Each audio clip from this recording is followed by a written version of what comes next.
النهارده ليلة وليد الفراج او الاعلام الكبير وليد الفراج، لان كل الناس النهارده بتحفل عليه او كل الناس مبسوطة، خصوصا بعد التصريحات اللي قالها قبل مباراة الاهلي واتحاد جدة.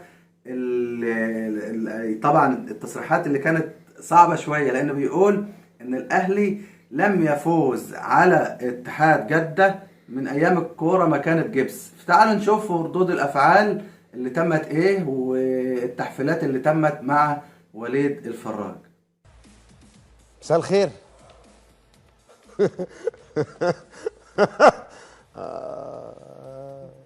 يعني ايش ترجعها؟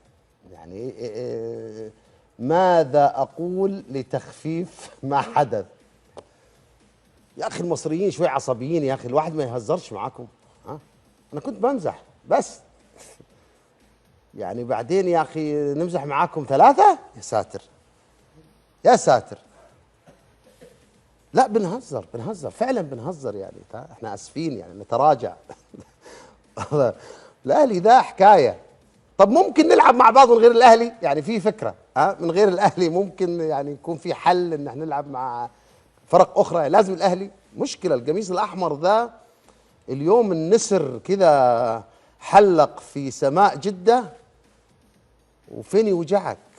ما تسمع الا وزيو واحد، زيو اثنين، زيو ثلاثة. بس كويس انها ثلاثة، يعني في تقدم. طيب في تقدم في النتائج. ما تقدر تقول والله المباراة تحكيم ايش؟ لا ما مش يعني حتى التحكيم ما مش هتلاقي عذر. اصلا كانت في لعبة مش عارف ايه، ما برضه ما تتلم. فرقة عظيمة، فرقة عظيمة والله. الاهلي فريق عظيم، فريق عظيم. يعني تجيبها كذا توديها كذا، تدور لك عذر. فرقة فارقة فارقة. انت جايب بنزيما وكانتي وعبد الله وسعيد ومحمد وكل الشلة ما فيه.